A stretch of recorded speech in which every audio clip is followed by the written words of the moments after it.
I've always been fascinated by the 1949 from the very beginning of my process. I guess a lot of it has to do with the fact that I have an open emotional system, and the only gate I have is the 49th gate. So I've always been very aware of the pressure of the 19 in a very specific way, and I grew up with that in my environment. For many years, I simply called it my sister, because two of my sisters carry this gate. And, it was one of my first understandings of the relationship with a female that is a sibling, which is quite different than any other relationship a male has with a female. The 19th gate is a mysterious thing. I mean, it really is. We're dealing with, first of all, the root center, and we're dealing with pressure. And that pressure is something that is so important to understand. If you have an undefined root center and you have the 19th gate, there's enormous pressure that can come to you, and pressure that can be very, very uncomfortable to deal with, because it's the pressure of need. Everything about the 19 is rooted in its needs, and its needs are not simple.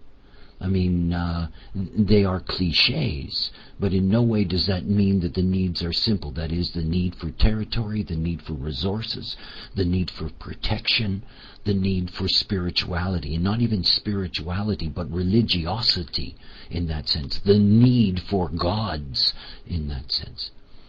So the 19th gate carries with it at its very root, a very deep mystical quality. That is, the 1949 is a so-called mystical channel, this channel of synthesis.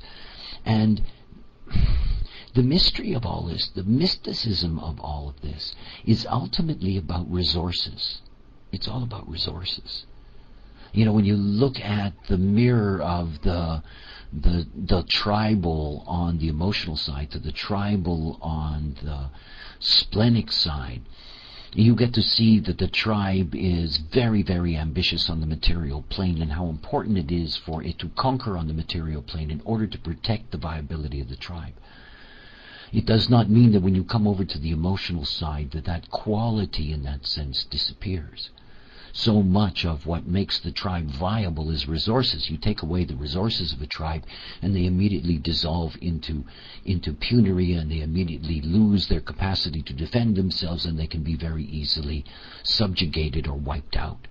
So resources are one of the keys for the tribe. Now, the resources are not controlled by the 19. The resources are controlled by the 49. And as we well know, this is an emotional system. This is an emotional gate. The decision, quote unquote, at the emotional level is something that's going to operate in the wave, and that the resources are available or not, that they are given or not. The 49th gate, this gate of revolution, at the mystical level, it's the sacrificed and the sacrificer. This is Abraham with his son on the table. This is the tribal ruler that says, this one over here is no good, they cannot eat anymore, they cannot come to the table. In other words, there is savagery, if you will, inherent in the 49th gate to both offer and defend resources, but under their control. When you look at the 1949 sexually, what you get to is, obedience. The 49th gate is the gate of obedience. That love, honor, and obey business. Well, the obey is in the 49th gate. You obey me and everything is going to be okay. You obey me and I'm going to provide for your resources. But there's something else. In the illustration to the right, if you look down at the mammalian design, you will see that mammals are very complex. They're much more complex than any other form, that is, any other physical form. I'm not talking about transpersonal auras. But they're more complex than any of the other forms, with the exception of what it is to be human. Yet at the same time there's a limitation, that is the number of gates, the 15 gates that are operative. Well, what makes mammals so unusual is the three ways in which they can connect to a human. That is, we have 3 cross-species gates. We have the 62nd gate, that is a cross-special gate that can connect to a human 17. You have the 12th gate that can connect to the human 22, and you have the 19th gate that can connect to the human 49. These 3 connections, in September I'm offering program, Rave Cosmology.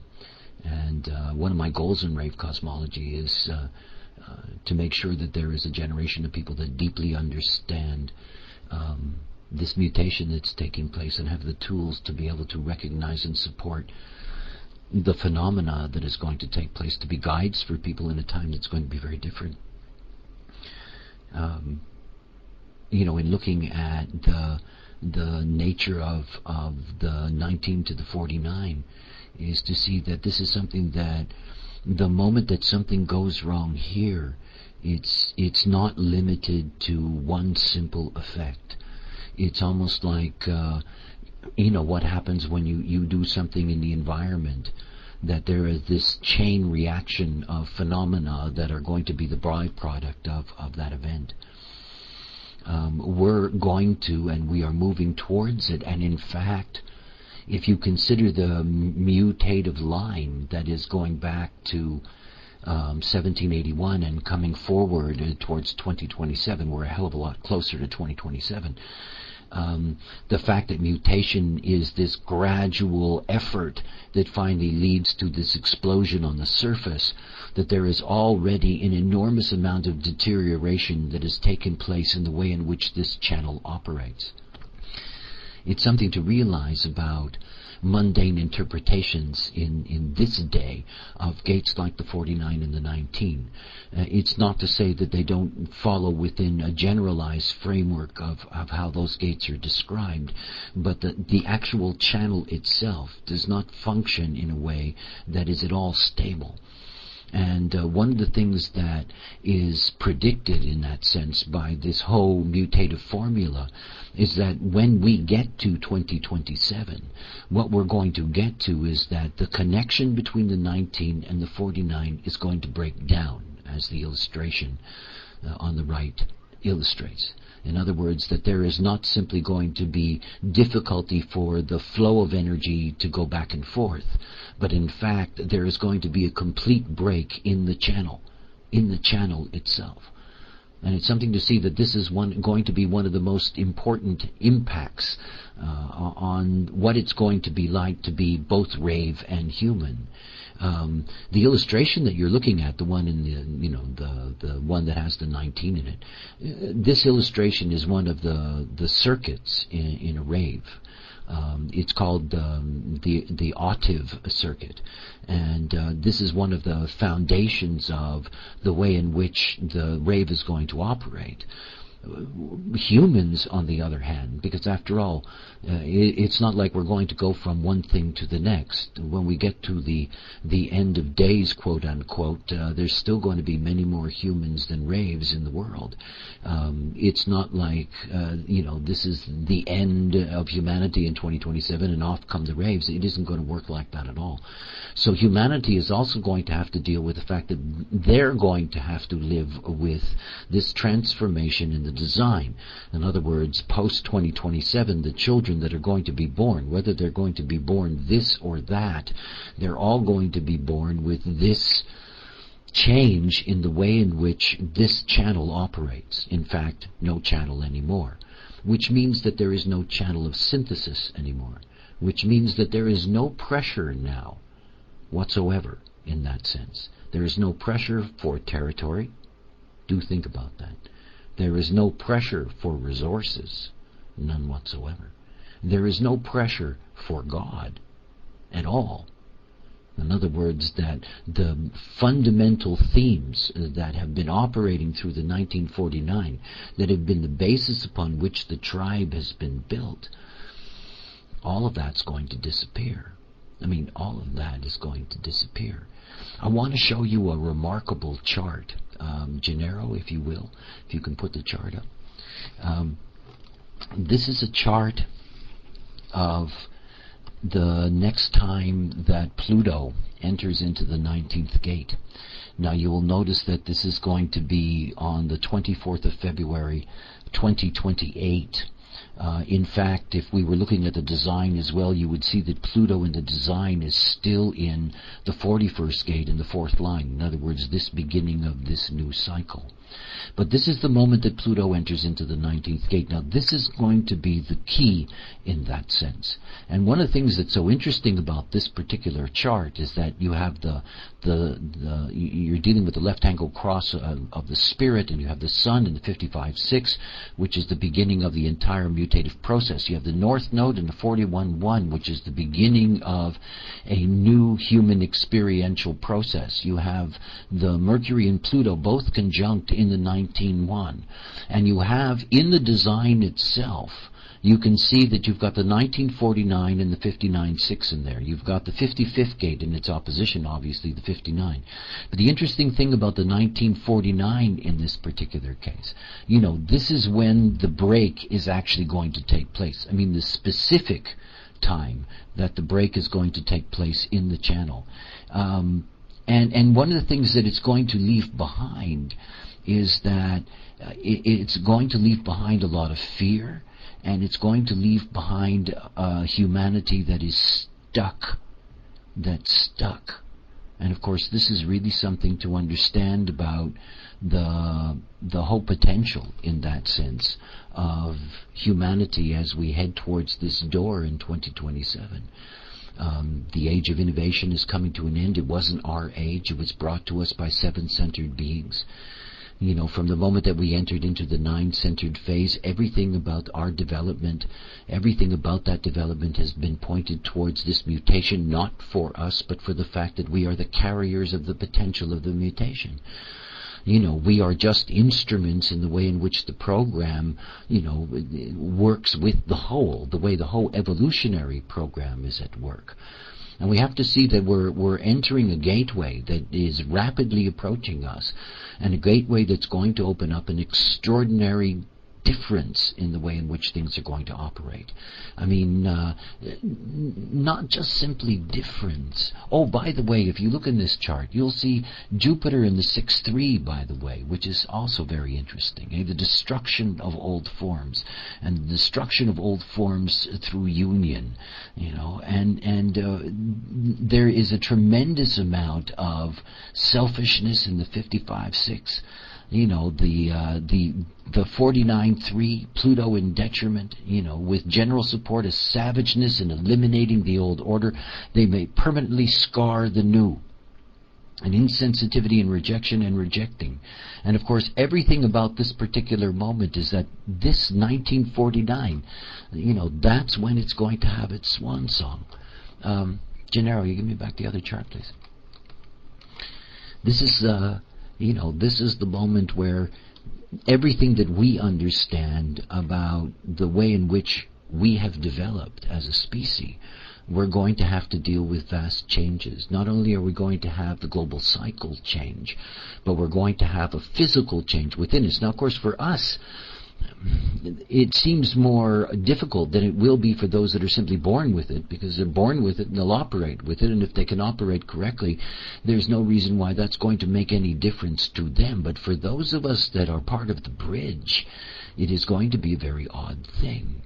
These basic forces that have governed our lives, because everything about the way in which we have survived in communities, remember, we've been in a cycle since, I think it's 1610, that has been governed by the cross of planning, the 4037, the 916, here we are with, our institutions, the civilizations. Everybody can see right now that the institutions of state, for example, that are the final expression of all of this, that the states are no longer able to truly protect us anymore. Institutions in and of themselves are failing all over the world, one after the other. We are threatened in ways today that we have never been threatened before, whether it's from terrorism or, retroviruses as vicious as avian flu or any of these other things. We're living in a world in which the institutions of the old order, which are going to fall, which are going to crumble, I mean, sic transit gloria mundi, it is the way that it goes. They are going to crumble. We're going to enter into a very different age. And one of the things about that age, and the main subject for me this evening, is food. It's all about food. If you look at somebody's human design, and you look at the heart center. The heart center is where the ego, where the stomach resides.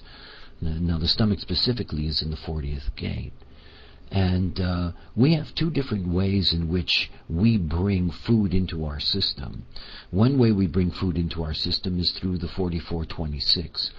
That is through the tribal channel, and through this tribal channel that is the cross-species portal to birds and reptile and fish. And the vast majority of living creatures that we eat are either birds or fish. The other way is eating mammals. And eating mammals is something that is not natural. And it's something that is a byproduct of the 1949. And this is the relationship of human beings in the bargain, in a very special and strange bargain with the mammal. And remember, if you're looking at mammalian design, the bottom right, you see that we have three ways that we connect. Well, if you're looking at the 62, this is the place where mammals can learn strategy from us. And of course, humans in the mundane sense would call this tricks. In other words, we can teach them things. But in fact, all this is their capacity to learn different strategies from us.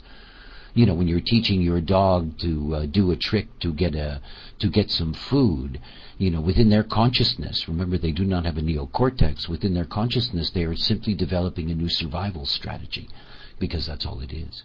But yet they have the capacity, and we have the capacity to commune with them to a level that, you know, many people at some point in their lives have seen animals that will do remarkable things in terms of this connection. I'm just coughing when I go out, by the way. When we're dealing with the 12th gate, the 12th gate is really the most interesting story with mammals. Because, of course, this is the freak social channel. This is the only social channel of individuality. This is the only social channel that is truly mutative. And it is about the stranger. It's always about the stranger.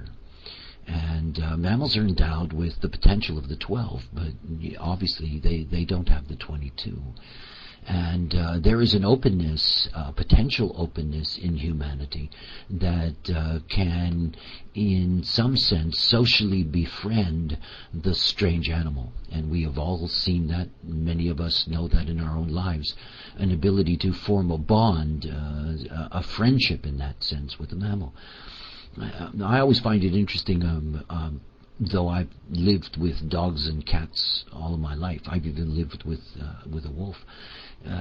Dogs for me are fascinating creatures. They have such a deep connection to our evolution. And you can know that in the language. You know, if you go to various countries and you go to different language groups, every single place has a different name for a dog. I mean, every place. You know, a dog is a hund, and it's a chien, and it's a perro. I mean, every place it's different, and you don't see any derivative root. If you look at cats, now cats were genetically bred by Egyptians. That is basic genetics. In other words, they bred runts, basically, of captive wild cat litters until they managed to dwarf them, which, by the way, doesn't take very long. But, for example, in Europe, wherever you go, the name cat is basically the same wherever you go, other than you have certain sound shifts. But whether it's katza or cat or gatto, you know, wherever you go, even the sha, because the ch is just a different expression of a hard sound. The fact is that wherever you go, it's the same name. So dogs are really interesting in that sense, that they have this deep connection with us, and the deepest bond is this bond through the 2212. In other words, this is the way that instead of going to war with a very powerful competitor, because they competed basically with the same food we did for a very long time, we formed an alliance with them, something rather interesting. In the world that we live in today, one of the things that is really clear is that most people eat what they could not kill. And this is something really to keep in mind. I mean, butcher shops are very convenient.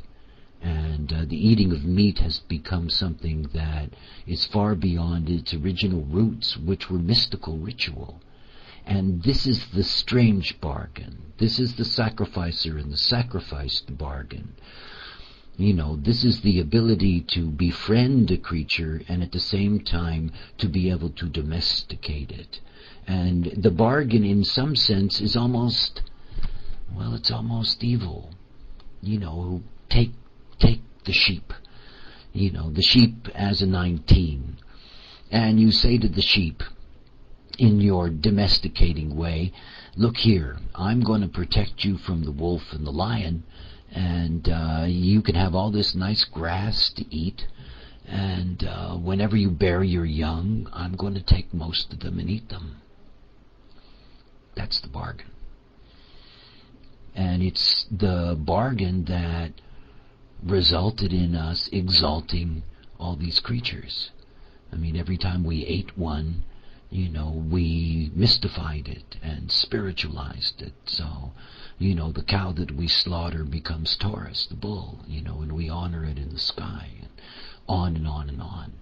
But one of the things to see is that here at the 1949 is the grand table and the grand feasting of the tribe. This is the ritualized killing and sharing to apportion, reward in that sense, far beyond, in many ways, the necessity for simply the food resource. So we made this bargain with these creatures. Not only did we make this bargain with these creatures, but we've gone far beyond that in that sense. In other words, as we have expanded, as we have had a population explosion, when we entered into the institutional age that began in 1610, all of this became industrialized. All of it became industrialized. And we didn't keep our end of the bargain. And what I mean by that, and it's not about I'm looking for guilt or blame, it's just the way the game is played, is that, we ended up putting, cattle into feedlots, where basically a living creature spends its whole life in a little box, and you stuff them full of steroids and antibiotics and whatever else so that they don't drop dead from the inactivity and the disease that's possible, and out of that you keep on enhancing the food chain.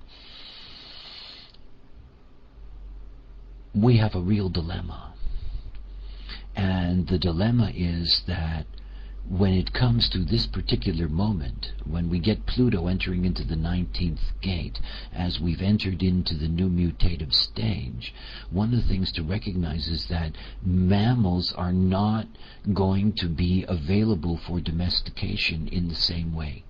They're not. Now, what I mean by that, I could have fun with a kind of great science fiction movie. Everybody wakes up in 2028 and all of their dogs turn on them and have them for breakfast. But that's not really the case. Always remembering the fact that the two other ways in which we operate with mammals remains. It's something else. Those of you that have taken any of my great courses know that in the far distant future, when we enter into the next phase of consciousness and form, that the form itself will be trinary crystal. And in dealing with trinary crystal, one of those crystals will come from what are now mammalian personality crystals. In other words, when you're looking at the Aeron, which is the name for this form, you're looking at crystals that are from what are humans or rays, that is two crystals, but one crystal that is from mammals. So the fact is that these are significant allies for us in this life. And the moment that this bridge is broken, there will no longer be the same kind of need for the sacrifice of mammal. And there will not be the same ability for humans to be able to sacrifice mammals. It's not just because this is breaking. It's more than that. It's understanding that this is going to release a chain of events. And all of this is coincidental with the opening up of what is a new global cycle in 2027. And when you enter into that new global cycle, the first thing to realize is that we are seeing now the deterioration of institutions. All right, but what does that really mean? There's an image that I have, and it's an image that I've had ever since I was given the knowledge and the understanding of this. And it's an image that in some ways for me is just so haunting. I think about New York City, not for any reason. As a matter of fact, it could be any major city in the world. And I think about what it takes to feed everybody in that city. I mean, think about it. Think about how many people, how many vehicles, how much activity is involved in feeding a city of whatever, 7 million, 8 million, 10 million, 20 million, you name it. Think about it. Think about the organization that's necessary to be able to do that. Think about the cooperative institutions. Think about all the things that are the basic structure that will have to be there in order for such environments to be maintained. Think about it. It's not like they can all go out and hunt something, to have to be fed. But think about it, all of that is the byproduct of the cycle we're a part of. But we're leaving it behind. There is going to be this destruction of these forms. And the breaking of this channel is part of the whole rotting of the infrastructure of community and civilization as we have known it. And again, it's not like it's going to take place in a 90-minute DVD movie. It doesn't happen like that. But at the same time, it is happening now. And it's continuing. And it's going to be quicker in that sense. It's going to build momentum as it approaches and moves beyond 2027 into the new cycle. These institutions are beginning to crumble now. It's interesting to watch just from this perspective what terrorism as a threat is actually doing to Western societies. I mean, the first thing is that people say, well, we know that nobody can do anything about it. Now, if you go back in our history, any tribe, members of the tribe, who felt that the leadership of the tribe could not protect them, well, that was a gateway to anarchy. It really was. And you see, it's one of those jokes. It's like London with, more CCTV cameras than any other place on earth. I mean, Big Brother get an erection just seeing all those cameras. And they don't do anything. I mean, oh yeah, they do. They do, after the fact. After the fact. You gas 8 million people to death and then they catch you, Oh yeah, we saw him. We had this picture while he was running around in the whatever. I mean, it's a joke. And you begin to see that the institutions, after all, we only have these institutions for certain things. We have them to protect us. We have them to, make sure that the food gets into the city and stuff like that. It's breaking down. It's breaking down. It's like the way in which just intellectual property and the capacity of our technologies today to be able to create all kinds of, single units that can have an enormous and disparate impact on the whole.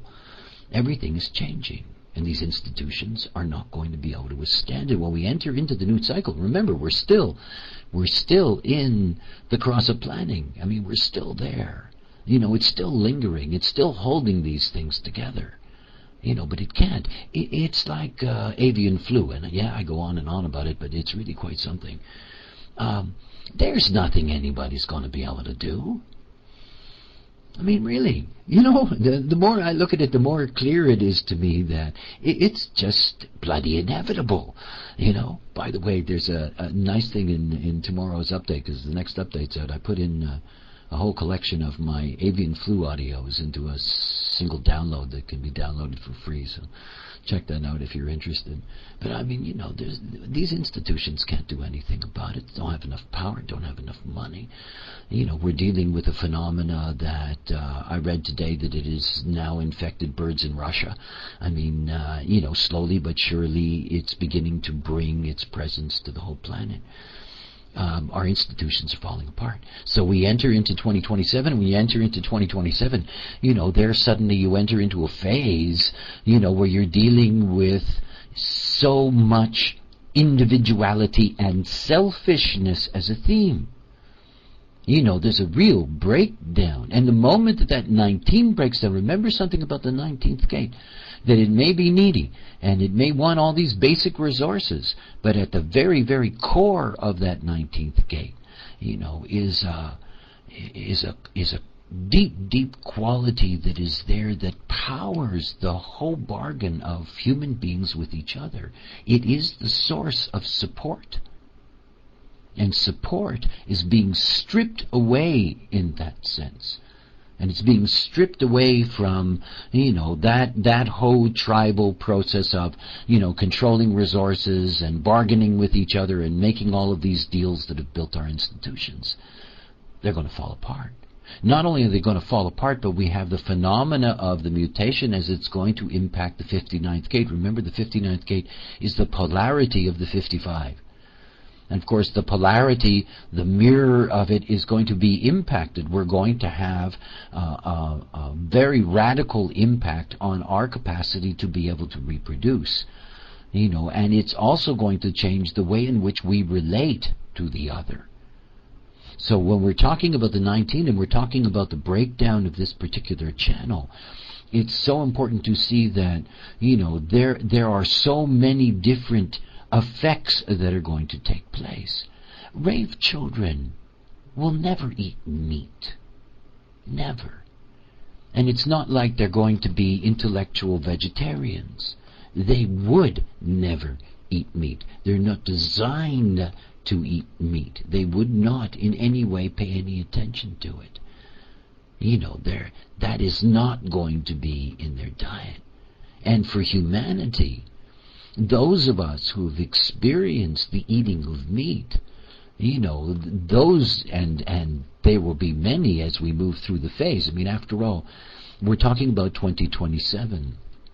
A child born in 2025 that is stillborn human, that is raised with meat, the impact on them is the one that is really going to be the deepest.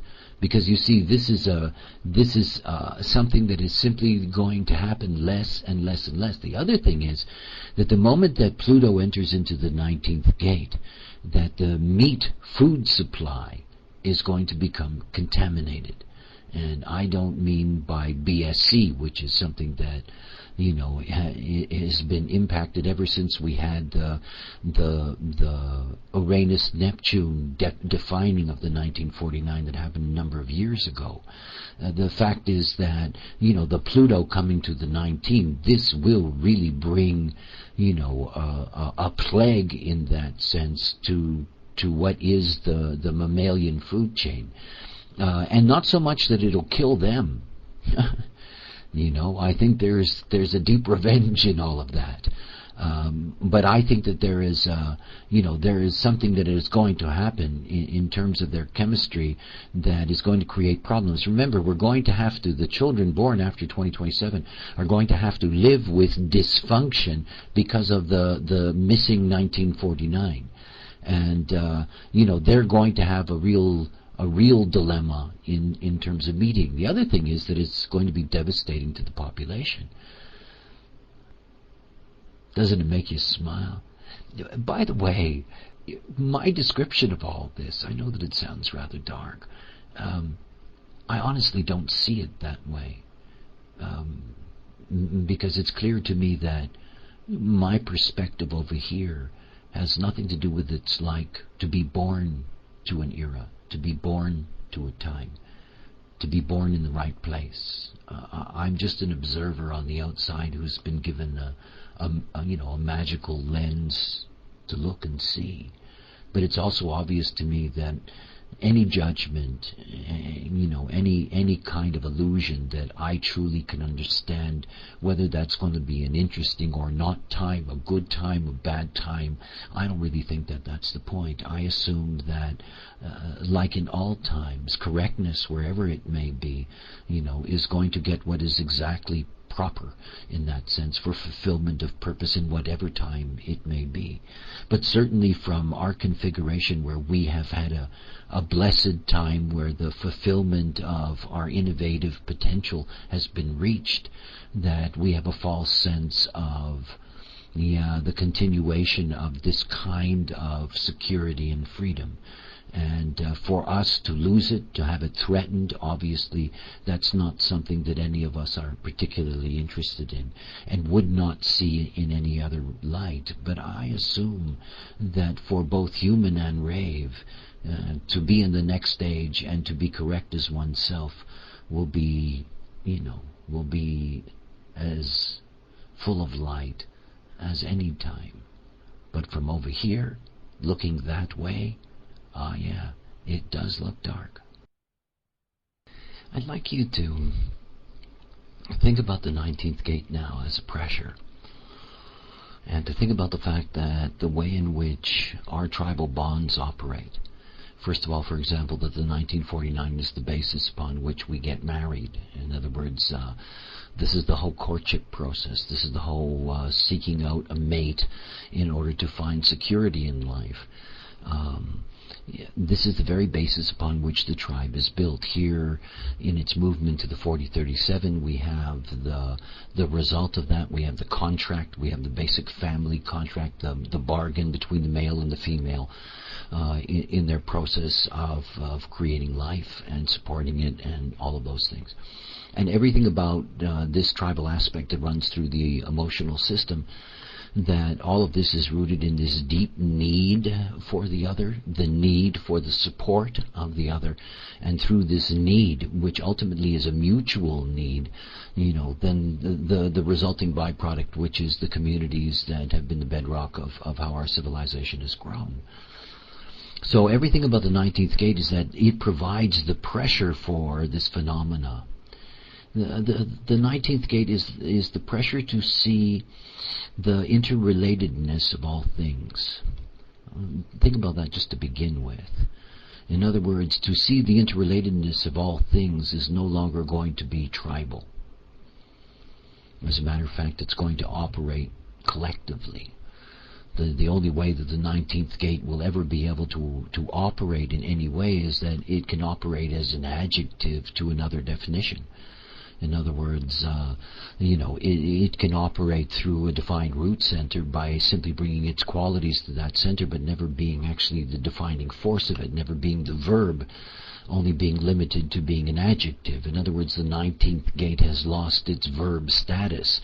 In no way can it again be the action. So, the action of seeing the interrelatedness of all things, that's something that's gone. Now, of course, when you think about that at the mammal-human level, you have to understand that's a two-way street.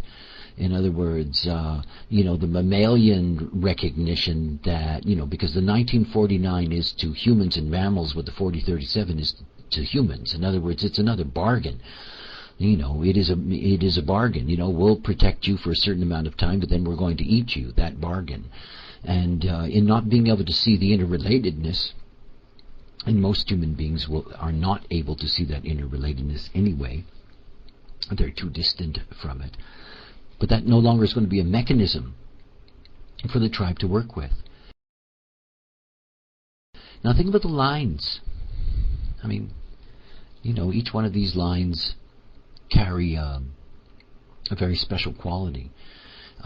If you look at the first line of the 19, this is the pressure to separate or not.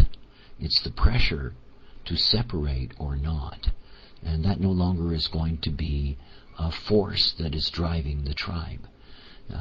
And this is something that has been so much a part of tribal development. That is, tribes ultimately, for example, have decided not to separate and eventually have formed nations. Other tribes have refused in that sense and have remained deeply enclaved. Now the pressure to separate or not is something that simply isn't going to be there. In other words, it's gone. The tribe is not going to have this as a force. You have to see that the tribe is losing an enormous amount of power and direction in that sense. And the forces driving it, the pressure driving the needs, these are going to be gone. But they underpin what the tribe is. Now, the second line of the 19 is the pressure to call or not. That is, the pressure to be called or not. And, this is so important, to understand. And it is the pressure to call, to be called, to have those that call. How important it is for the tribe that there is all this projection and the calling of each other and pulling all of this out in support, in need, not there. And the third line, the pressure to influence or not. Discovery, the trial and error of the tribe, its glory in that sense. The material potential that is there. The attempt to influence the way in which the resources are used, all of that's gone. The fourth line is the pressure to attune or not. It's gone. No attunement to the other, no concern in that sense for the other, in an age that's marked by the 55-6. An age marked by the 55-6. Selfishness, acquisition, obsession, that though alienating is still indirectly beneficial materially to others. The possibility of finding the spirit through materialism, that's one side. The other side is where the material abundance exists, but no one gets to share its light, the no moon phase. The possibility of materialism becomes obsessive with a mean spirit that will not share. And it's an age. It's an age that we're entering into. It's really something to understand. It's almost like it's everyone for themselves in a way. And remember, again, this is not something that is going to happen overnight. It's simply not the way that it works. The fifth line is the pressure to receive the call or not, to be pressured to receive the call. Remember the fifth line heresy, is to call the other, but this is the pressure to receive it in the first place. It's not there. There's no more heresy. The tribe is not going to be transformed. There's no pressure for change. None. And worst of all, the sixth line, the pressure to wonder or not, and it's all gone. Just all gone. All over. This need for God, this need to know why, and not in the personal sense, but in the tribal sense, to have these shared deities that, everybody, agrees to worship together in the bargain that makes them different from the other tribe.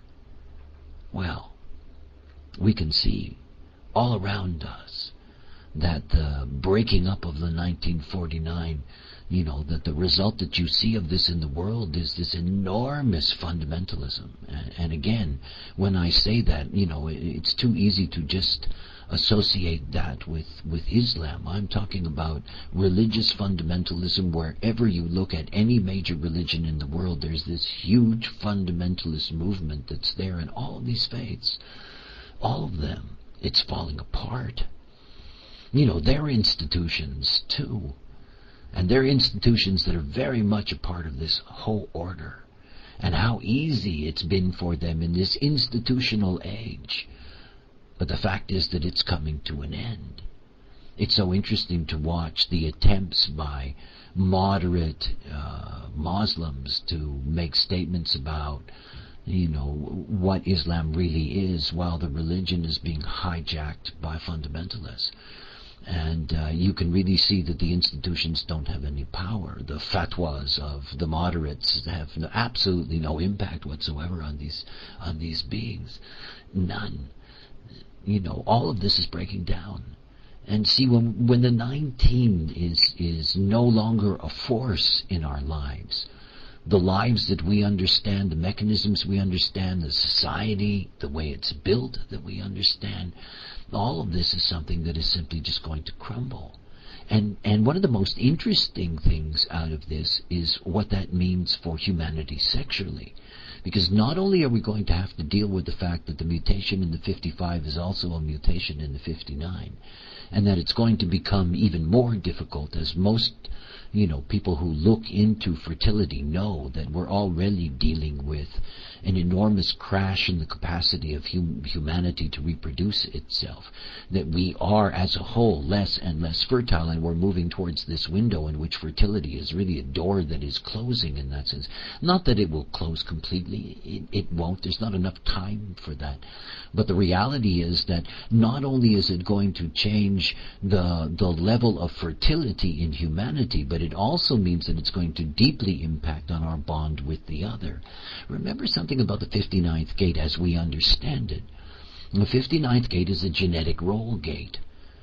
It's a genetic roll gate for bonding, and for bonding for the purpose of reproduction.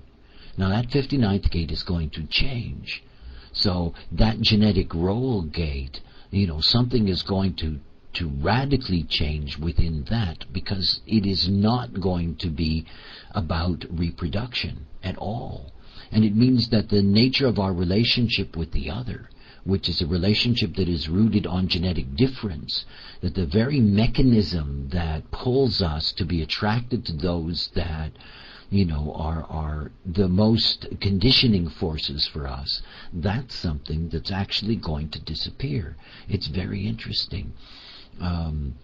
I think it was last month in one of the trainings that I was doing that we were talking about, how opposites attract, and how like likes like, and these two dilemmas. That the opposite attract is the genetic game. That we're always hooked into what's exactly opposite to us because it's terrific. It's what we're not, and how easy we can be conditioned by that. And at the same time, if you look at the reality of what the ideals of partnership can be, like with like is the thing that makes the most sense, but it's exceedingly difficult. As a matter of fact, the genes can actually create the illusion of boredom when you meet somebody who is design-wise similar to you. The fact is, though, that with the mutation that's going to take place in the 59th gate, we really have something very different in that. In other words, the moment that it is not our genes that are any longer in charge of our bonding as a role, then who we're going to be attracted to is something that's going to be very different. The other thing is that who we're going to be attracted to isn't necessarily somebody that we're going to be attracted to with the need to be with them. And again, the pressure's gone. The pressure of the bride and the groom, which the 1949 is as a channel. The pressure's gone. There is no bride and groom. There is no flirtation. There is no marriage dance. There is none of that. And so, the way in which we are going to be interested in the other is something that we don't understand now. I think it's practically impossible for a human being who is dominated and is nothing more than a chimera on top of genetic chemistry, to imagine what it's like not to be driven by an imperative of the genetics. There are other imperatives in the genetics we like survival and things like that. We're attuned to keeping ourselves alive. But the fact of the matter is that the moment that we're not attracted to difference, then everything about the nature of our lives changes, because it changes in terms of who we're going to relate to. It also does something else. My revolution is about the awakening of the individual as a being. It's clear to me that it's not my job to stand on the side of the hill and face a sea of waiting, expectant faces. Is not my trip. It's so obvious to me that it's one by one that human beings can wake up, and they only wake up as themselves, for themselves, in themselves. And only then, in their correctness, can they be of value to anyone else. Can they truly love and be in this life the way they're intended to be. And it's clear to me that the age that is coming is an age that demands this. It's a six-line age. All my discussion about, the phenomena of six-line beings, people have six-line in their profile, how important their lives are to all of us as, the ongoing expression of this vast mutation that's taking place. And I know that from my perspective as a heretic, as a fifth-line being. I understand that this is the end of the line, that there is no other place for such beings to go, that the time of the messenger is just about over. And it's time for the role model, and this is what has to emerge. And of course the role model cannot be here dependent on others. The role model cannot be standing out there looking for somebody to explain the way. Because there is only one way. There is your way. And it is truly the age that we enter into. Not as raves, by the way. Rave children are going to have a totally different perspective on reality than humans. But as humans enter into that age, they enter into that age alone. Truly alone. All of my teaching, after all, I am human. I care for my own. All of my teaching is ultimately to protect and to save humanity from a great deal of suffering. And it is the individuals that this is all about. To enter into that age correctly, to be born in that age and have the privilege of knowing what is correct. This is the whole point, because for human beings, for what it is going to be, for us to be in that age, we need to be able to stand. And we need to be able to stand in our own authority. Human design is about the expression of unique, differentiated authority, this science of differentiation. It is what is so special about the knowledge. Because until you are differentiated, the homogenized will not work. It just won't work. It never works. There's no way that it can hold together in the age that approaches. It's not like, we can all wait for somebody to tell us what to do. It's not that time. The time of institutions is coming to the end.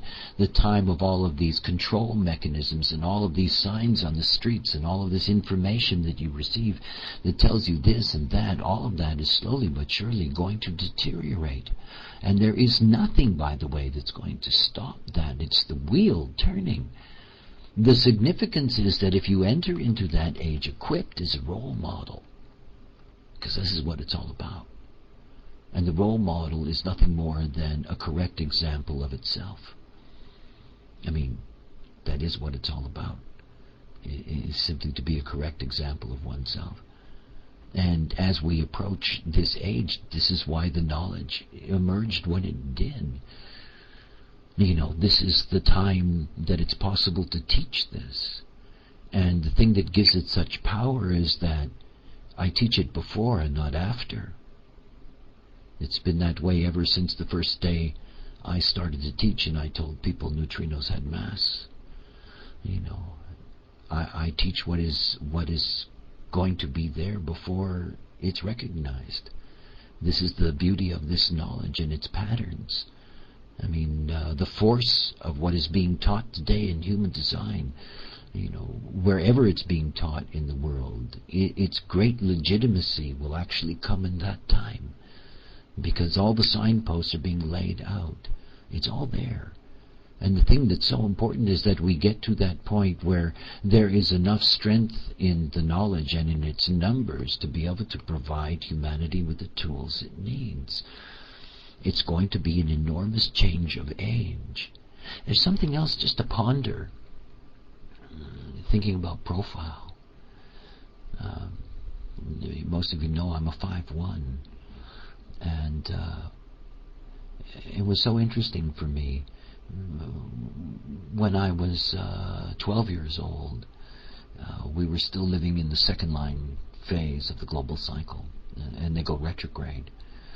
And for the first 12 years of my life, I truly felt out of place. Really out of place. It was a very odd kind of world. where I didn't seem to fit in anywhere. I basically lived in my own construct. And when I turned 13, the cycle shifted into the first line theme in its retrograde. And everything changed. Everything changed. The power of investigation and the power of introspection was something that almost overnight, the way in which my mind operated, the way in which things flowed for me at the intellectual level changed completely. And you see, we're coming to a gateway, and the gateway is a 6-line gateway. Now think about yourself. Imagine you're, any of the 6s. You have to understand something, that when that door opens up, it's your time. It's your time.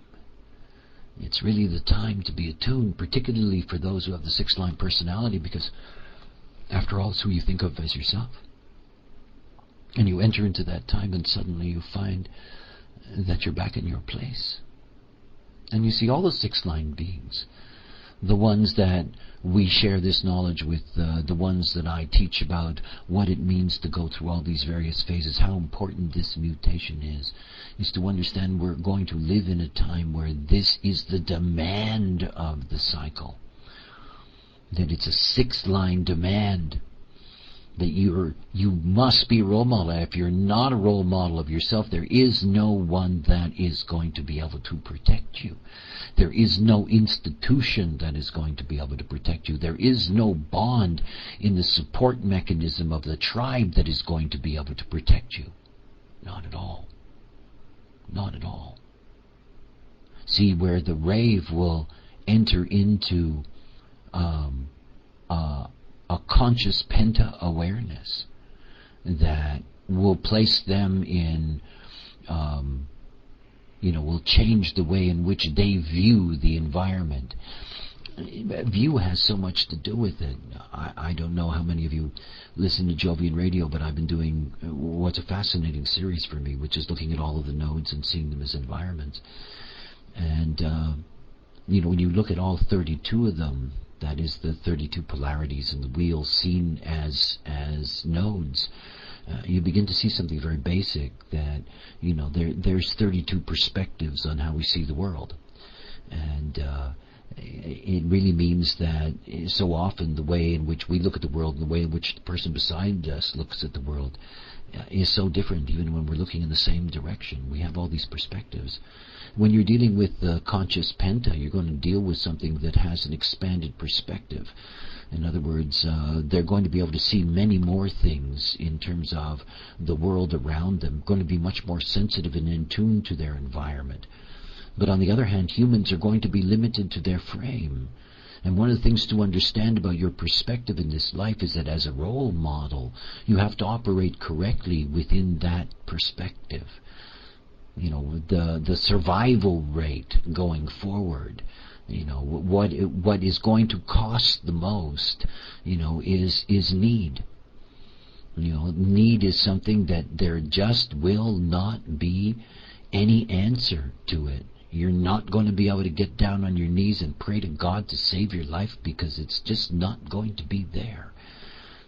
This is one of the things to really grasp, that you cannot and will not be able to need. You're either going to make it or not. Or not. That is, this is going to be the real challenge for humanity. And of course, the whole thing to understand is that the populations that we have, most of the populations in the civilized, developed parts of the world, which today is quite vast, most of them are not prepared for something like that.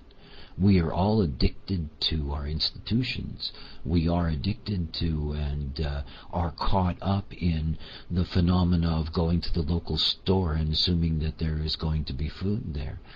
And assuming that somebody cares that you need to eat, and assuming that the society as a whole is going to protect your right to eat, and so forth and so on. These are all illusions that are built on the cycle itself. And when we talk about awakening someone to their own authority.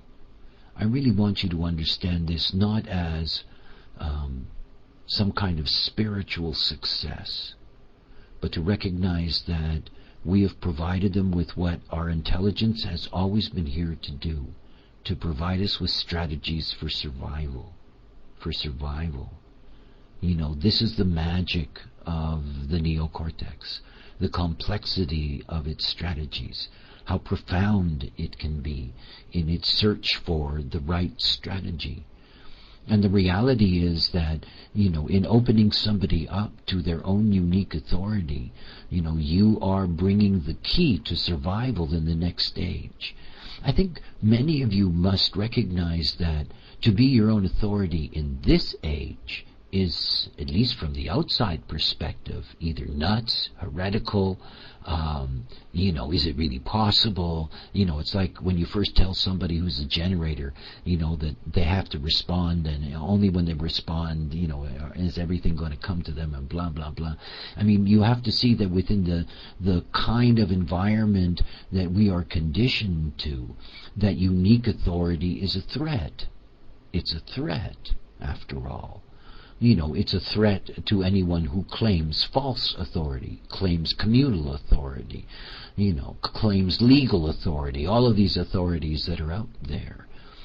And of course now it's quite different than what it will be. I mean, this, how can you describe it? This is an underground movement in a way. It's about the resistance. This is sort of like a modern resistance movement, if I can put it in that kind of language. Where the skills are being developed in order to be able to deal with not so much an enemy, but a very, very different environment, to be prepared. We're providing the equipment for people to be prepared for another time, and it's rooted in their own authority. Because if you enter into at that age and you're looking for somebody to help you, you're not going to find it. I mean, you're not. It's just going to deteriorate. Every day I turn on the news, there's somebody somewhere, some group of people, there's either people blowing up over here, or suddenly there's this famine here, and all of a sudden it's on the news, and hundreds of thousands are going to die if we don't get food to them right away. It's like this wonderful ad that one of the oil companies is running on international television here in Europe. And it's this ad that says the most frightening things, and like they're going to be able to help. It says for every 2 barrels of oil being used, 1 is being discovered. Hey, And the fascinating thing is that if you scratch the surface of about any intelligent human being in the civilized world, and you say to them, what's going to happen when we run out of oil, 99 out of 100 will say, I will come up with something. I mean, there is this assumption somehow that we're going to figure that out. And of course, that's not going to happen. I mean, it is a closing of the door, the end of a cycle. It's remarkable for all of us to be able to share, the insight into the mechanics of it, to watch what happens as a cycle closes. I mean, I hope I live long enough to get to 2027. I just want to be there when the door closes and another one opens up. It's quite something, We're watching all of this movement, and at the same time, because of what we've been conditioned to and what our relative history is, so many of these changes seem threatening. They are, in essence. Certainly at a personal level to many human beings on this planet, all of what's going on now, the deterioration of the institutions, all of these things, the food chain, the retroviruses, the whole business is all deeply threatening. But from the perspective of, just witnesses, because it's just about being a witness. There's always a need for witnesses. We can witness it at work, and we can do something about it.